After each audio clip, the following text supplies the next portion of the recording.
Yako lui proposèrent de l'escorter jusqu'à Saturne et partir avec lui. Une fois sur Saturne, Yako descendit vers le sol quand tout à coup, il se fit attaquer par une substance froide et étrange. Il paniqua aussitôt et fit feu devant lui. Un personnage étrange fit alors son arrivée en criant « Coupez !» Yako était atterri en plein milieu d'un tournage de film et les acteurs le croyaient inclus au scénario.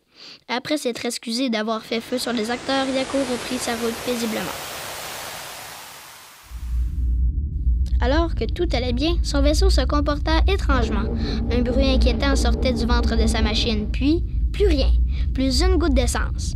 Une bonne étoile devait toutefois veiller sur son voyage, puisqu'une station d'essence spatiale était juste à côté. Il put alors faire le plein et repartir en toute tranquillité. Il ne put rester en paix très longtemps, puisque des projectiles frappèrent son bouclier de protection. Un étrange petit personnage lui lançait des boules d'énergie explosives.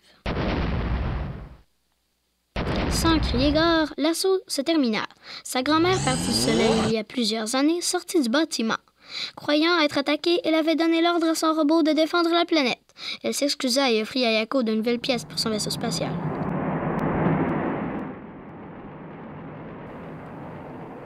Alors qu'il admirait la beauté d'une étoile, elle se mit à se transformer dans un vacarme assourdissant.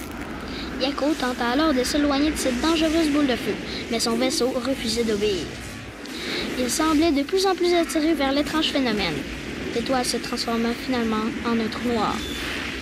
Quand tout semblait perdu, 2 surfeurs d'astéroïdes lui lancèrent une corde pour le tirer à l'abri de l'attraction du trou noir.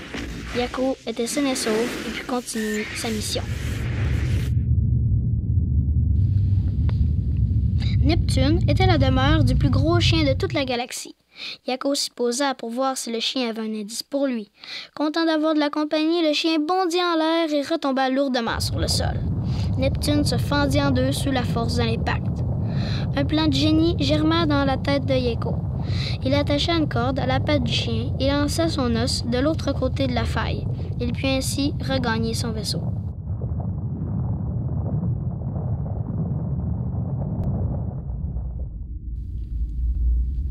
Arrivé aux abords de Pluton, Yako tomba nez à nez avec un terrible robot qui n'avait rien d'amical.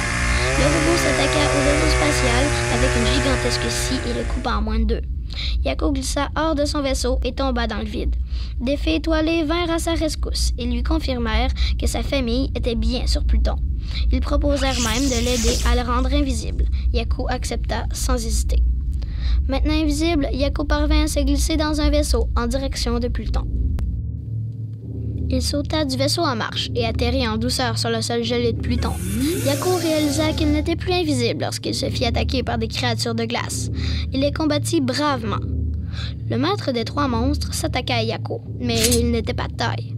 Des araignées de glace attaquèrent à leur tour, mais un gentil plutonien terrassa les créatures.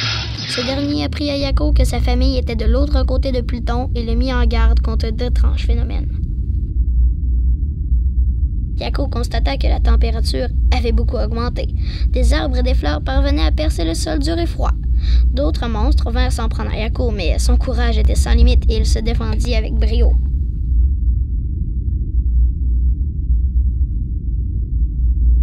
Plus que 2 gardes séparaient Yako du village où sa famille était prisonnière, et il les envoya valser dans l'espace à l'aide d'un lasso.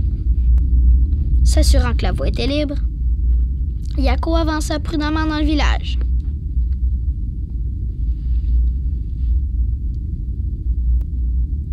Il aperçut enfin sa famille. Ils étaient prisonniers d'une étrange machine. Fou de rage, Yako se transforma en une gigantesque boule de feu et fit fondre les pauvres gardes. Il coupa ensuite les barreaux qui retenaient ses proches.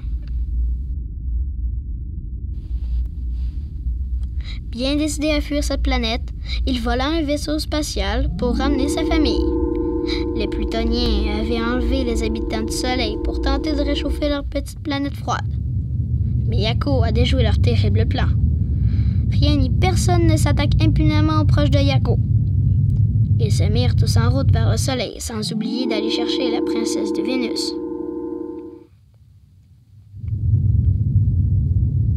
Une fois arrivés sur le Soleil, ils firent une grande fête pour célébrer leur libération. Et des feux d'artifice jaillirent dans le ciel étoilé.